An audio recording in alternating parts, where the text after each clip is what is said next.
Ganap na pong bagyo ang low pressure area sa silangan ng Mindanao. Alamin natin ang latest sa lakas at kilos ng bagyong Wilma mula sa ating resident meteorologist na si Ginoong Nathaniel Cruz. Mang Tani. Salamat, Rafi. Patuloy na kumikilos papalapit sa Caraga Region ang bagyong Wilma. Kaya naman nadagdagan na rin ang mga lugar na isinailalim ng pag-asa sa public storm warning signal. Sa Visayas, signal number 1 dyan sa katimugang bahagi ng Negros Occidental at Negros Oriental, Southern Cebu, Siquijor, Bohol at Southern Leyte.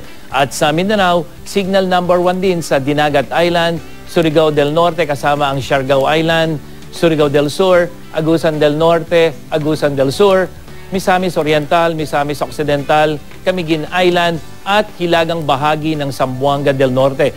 Asahan na pong masungit na panahon at pagbugso ng hangin sa mga naturang lugar sa susunod na mga oras. Huling namataan ng pag-asa ang sentro ng bagyong Wilma, 75 kilometers dyan sa may hilagang silangan ng Hinatuan, Surigao del Sur. At taglay nito ang lakas ng hangin umaabot sa 55 kilometers per hour near the center at ito'y kumikilos pakanluran sa bilis na 19 kilometers per hour. Sa track ng pag-asa, mamayang hapon inaasahang maglalandfall ang bagyong Wilma dito sa may probinsya ng Surigao del Sur. Dadaan nito ang mga probinsya ng Agusan at sa Martes, nasa bahagi na ito ng Southern Negros Island.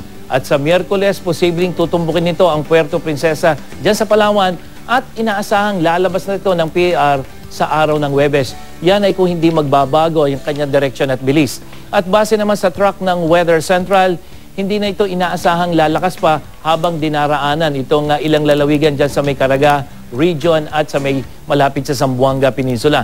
Ang bagyong Wilma ang ika-23 bagyo na pumasok o nabuo sa loob ng ating Philippine Area of Responsibility ngayong taon.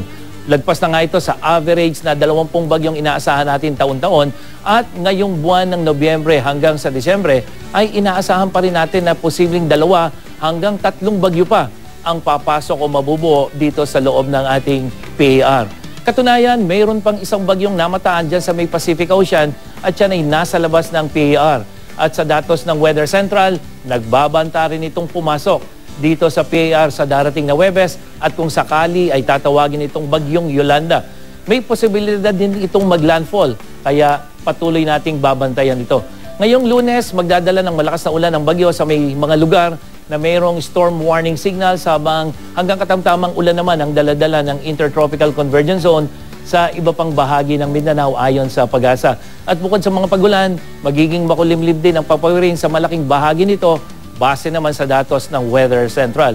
Hanggang sa minsang malakas na ulan at maulap na langit ang mararanasan dito sa malaking bahagi ng Visayas, lalong-lalo na dito sa kanluran at gitnang bahagi nito. Magiging makulimlim din sa ilang bahagi ng Southern Luzon, kabilang na ang lalawigan ng Palawan at maging sa ilang lugar dito sa Central Luzon at mahihinang ulan o di kaya thunderstorm naman ang inaasahan sa halos buong Luzon. At dito sa Metro Manila, nananatiling mababa ang tsansa ng ulan pero posible pa rin yung mga thunderstorm lalo na pagdating ng hapon. Inaasahang tataas ang tsansa ng ulan sa araw ng Biyernes dito sa Metro Manila. At para sa iba pang detalye, bisitahin ang GMA Weather webpage o i-like at i-follow sa Facebook at Twitter. Ako po si Nathaniel Cruz para sa I Am Ready, serbisyong totoo ng GMA News. Maraming salamat, Mang Tani.